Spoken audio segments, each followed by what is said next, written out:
ভাতারের কাপসর গ্রামে একটি দোতলা মাটির বাড়ি হুড়মুড়িয়ে ভেঙে পড়ল। অল্পের জন্য প্রাণে বাঁচলেন 10 জন।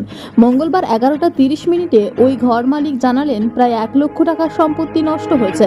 পূর্ব বর্ধমান জেলার ভাতারের কাপসর গ্রামের একটি মাটির বাড়ি হুড়মুড়িয়ে ভেঙে পড়ল।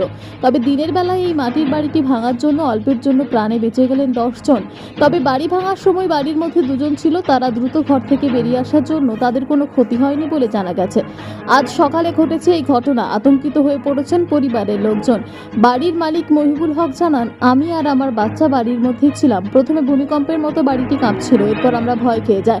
তড়িঘড়ি বাড়ি থেকে বেরিয়ে পড়লে দেখি হুড়মুড়িয়ে বাড়ির একাংশ ভেঙে পড়েছে। বাড়ির মধ্যে সমস্ত মালপত্র চাপা পড়ে যায়, কোনো মালপত্র বের করা যায়নি। প্রায় 1 লক্ষ টাকার মাল ছিল 2টি রুমে।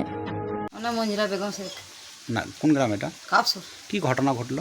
এই যে দুটো 4 কামরা বাড়ি, আমার মাঠটা দুটো ছেলে থাকে, নিচে আমরা থাকি। এই গানটা হলো যে ধাক্কা বেড়ে গেলো, আর এই একদিকে 1 কামরা পড়ে গেল। মাল ছিল অনেক, মাল ছিল উপর নিচে। হ্যাঁ, উপর নিচে সব পড়ে গেছে, মাল বার করতে পারিনি। দুটো ঘর? হ্যাঁ, দুটো ঘর পড়ে গেছে। দুটো ঘর পড়ে গেছে, আর একদিকে আছে। ওইটা তখন থাকার কোনো ভরসা নেই, ওটাও পড়ে যাবে। তা কেউ কি চাপা টাপা পড়ে যায়নি তো? চাপা পড়ে নেই, মাল বসে চাপা কিছু বার করতে পারি নাই।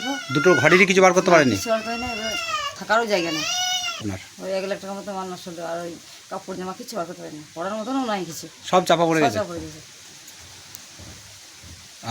পঞ্চায়েত থেকে কোনো কি ব্যবস্থা করেছে এখন? এখন আপনারা থাকছেন কোথায়? এই তো এই ঘরের মধ্যে, এই তো তিরপল নিয়ে বাইরে আছেন? বাইরে।